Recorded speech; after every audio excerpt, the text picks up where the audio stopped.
Hi everyone, my name is Alyssa and I'm working with Camp Victory to provide you guys with some fun activities while camp is virtual. So today we will be making kazoos from scratch. I found all my materials in my kitchen, so I'm sure if I have them, most of you should have them. Alright, so let's get started and I'll show you guys the materials first. First you're going to need 2 popsicle sticks. Any size works, doesn't matter. Next you'll need 1 toothpick. The toothpick you're actually going to have to cut in half, so you'll need a good pair of scissors and you'll need a piece of paper. So let's get started on our journey to kazoos. So first you want to get 1 popsicle stick and measure it to the size of your piece of paper. Once you have it measured, you also most likely need a helper on this, so I have my helper off screen who will help me. So you want to measure this, and you just want to cut around it. So I'll do that now.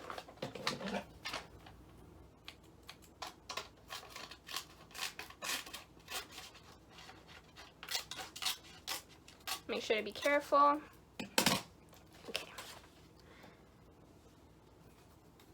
So here's my piece of paper in alignment with my popsicle stick. It's a little bigger than the popsicle sticks, but it works just fine. No worries, doesn't have to be perfect.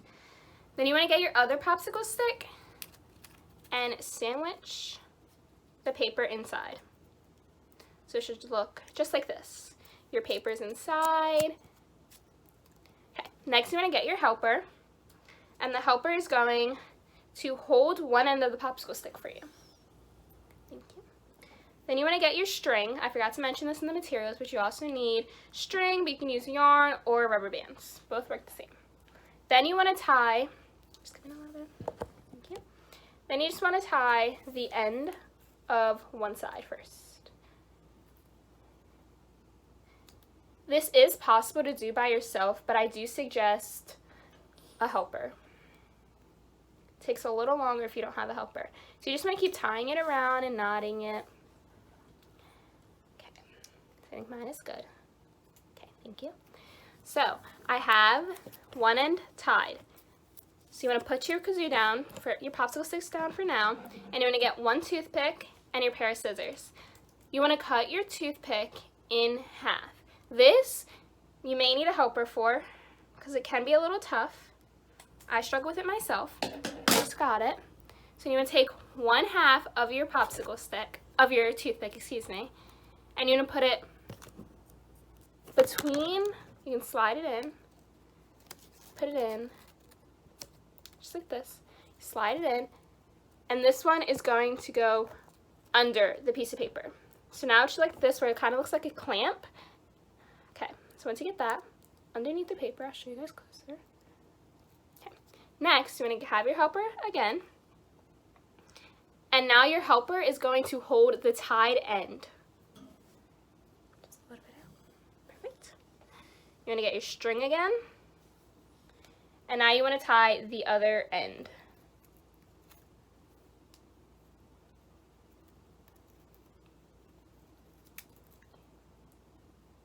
This can be a little tricky. I'm having trouble myself. There we go. And then you want to tie it. Okay. Then just keep tying and tying and tying.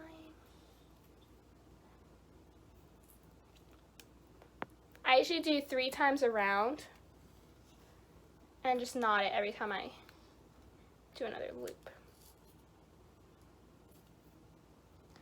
Okay. You can cut your strings at the end if you do think they're too long. That's what I'll probably end up doing. So this is what you should have. Your toothpick on one end, and then your no toothpick on this end.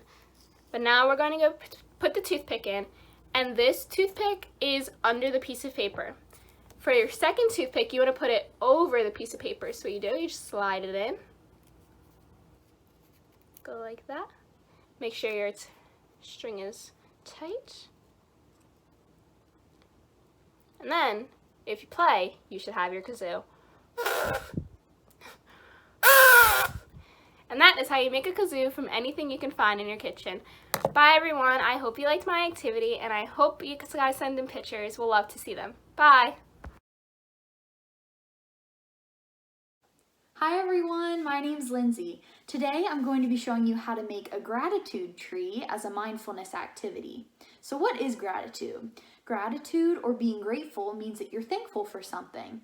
And I know there's probably a lot of things that you can think that you're thankful for or that you're really happy to have in your life. And today we're going to reflect on some of those things. Sometimes it's important to just take a step back and think about all those things that we're really thankful to have. So you'll need a few simple materials for this activity. You'll need a stick or a small branch from outside, just a light one. You don't want to make it too big. I have some rocks here that we're going to use to help our tree stand up. You'll also need a tin can or a jar or anything like that that you can use to set your tree in. You'll also need some string or some yarn, whatever you have. You'll need some green paper or any other color paper for your leaves. You'll also need a marker or a pen or a pencil, whatever writing utensil you'll have. You'll also need scissors and a hole puncher. Okay, so first I'm going to show you how to make the leaves to go on our tree. Really simple to make. So first what you'll do, you'll draw a simple leaf design on your piece of paper. And you'll cut that out. You can use any colored paper that you want. They don't have to be green leaves, but I'm just using green because it's the paper that I have. Okay, so once we have our leaf, here's my little leaf. We're going to put a hole in the top so we can attach our string. So then we'll take our string, and you don't need too much, just enough to tie.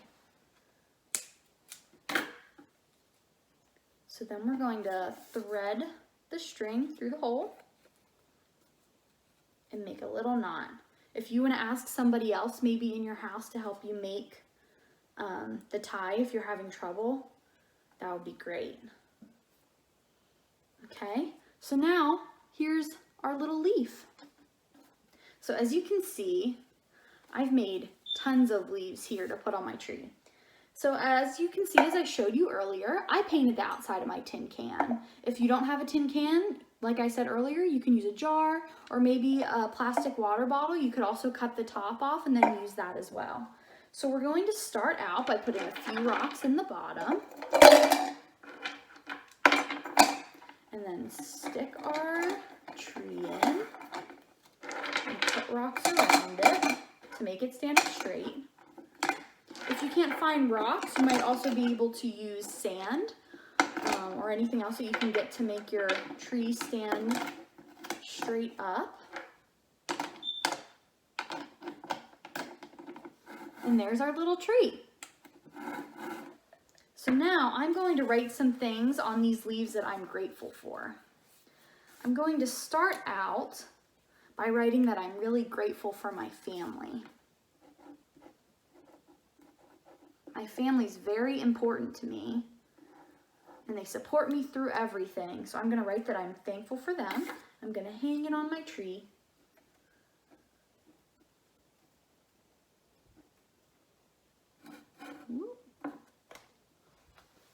Whoops. Okay, put that on there. I'm also going to write on my next leaf that I'm thankful for my friends.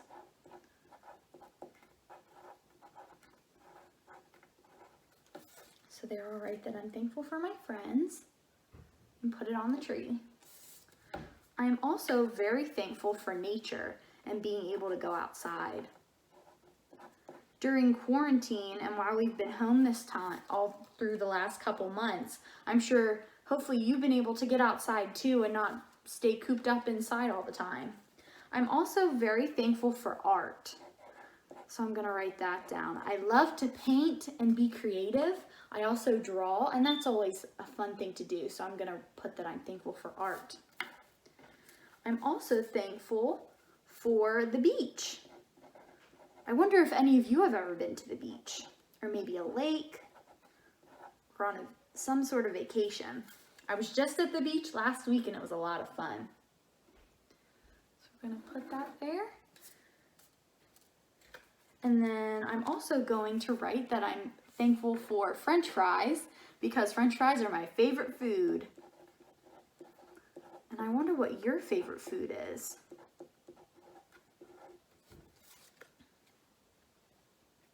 There. And there we have our gratitude tree. I hope you're able to try this easy activity at home and think about the things that you're really thankful for in your own life. Keep looking out for more videos. See you next time, everybody. Bye. Hi, my name's Logan. This week I was in charge of nature and outdoors. I was actually really excited to do this project because I love being outdoors and I love being able to create projects that you can play outside. So this week I decided to do Tic Tac Toe, and what I did was I found a bunch of little rocks like this. They're just stones that I found in my mom's garden, and then I painted them yellow and green and then put little X's and then O's on them. So what you would do first is what you need actually is you'll need a paper plate, a paintbrush, some chalk of whatever color you like, and then some paint. So what you do first is you put your paint onto the paper plate and you'll dip your paintbrush in there and then you'll paint the rocks. I chose yellow and green because those are the only really fun colors I have. So then you let your rocks dry, and you can use black paint for the X's and O's. I ran out of black paint, so what I did, I waited for them to completely dry, and then I used an Expo marker or a Sharpie you can use. So then when they dry, you can actually start making your tic-tac-toe board. I picked pink because I love pink. And you make your tic-tac-toe board. Here's what mine looks like. And then you can just use your rocks and you put them down onto the board like this. Now you can use any size rock that you want. I just only had smaller ones. It's definitely better if you use bigger rocks so you can see them better. But then you just play with your friends and see who can win. So I really hope you guys like my idea. Hi, my name is Sam, and today we will be doing an arts and crafts activity. For this activity, we will be making the house from the movie Up. For the balloons of the house, we will be upcycling bottle caps, so make sure you save them. In the movie Up, balloons are used to hold the house and carry it across the world. If you've never seen the movie, here's a picture to demonstrate. Now that you've seen the picture, let's get crafting. This is what our craft will look like at the end. For this activity, you will need markers or crayons or something to draw with, bottle caps, paint or something else to cover the bottle caps, glue, and paper. The first step is to grab a piece of paper. You can choose any color, but I chose light blue to look like the sky. The next step is to place your bottle caps where you'd like them to lay. Remember, there's going to be a house on the bottom, so leave enough room to draw the house. Also, place your caps in a circle so it looks like a pile of balloons. The next step is to take glue and glue down your bottle caps to the paper.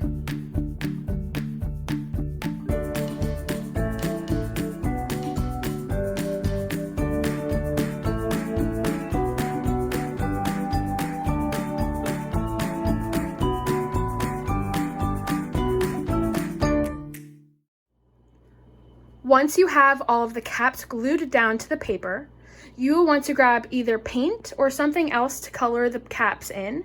Like for me, I chose glitter glue as well, to color in the tops of the tabs to make them look like balloons.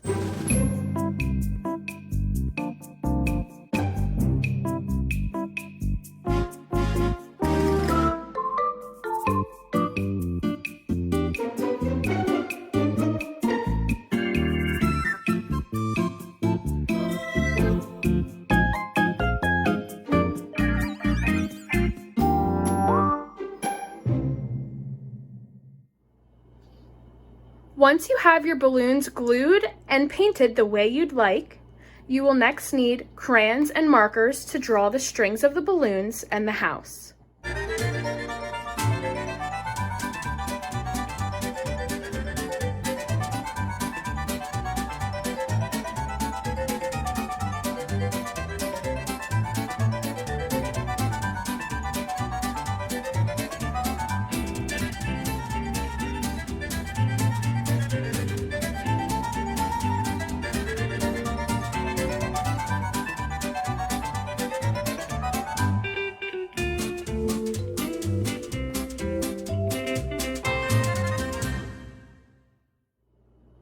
Here is the final product. I drew a house connected to the strings. I also added clouds to make it look like the house was in the sky. In your pictures, you can also add characters from the movie, or you can also add yourself. Maybe draw your head peeking out the window. Maybe draw your pets and your family in the background. Remember, you can add as much or as little as you'd like because this is your craft. When you're done coloring, make sure you leave your craft on a flat surface so that the paint and the glue can dry. If you move it too soon, your hands can get sticky and filled with paint. Arts and crafts are one of my favorite things to do. I especially like them because you can make them unique and you can put your own twist to them. They don't always require expensive materials. As you saw, we used caps from old water bottles and other bottles around the house. Arts and crafts allow you to be as creative as you can. Have a good time with it. Arts and crafts are not meant to be stressful. They're meant for you to have a good time and have an expressive, creative outlet. Thank you so much for watching. I hope you enjoyed making the house from up, and I can't wait to see you next time.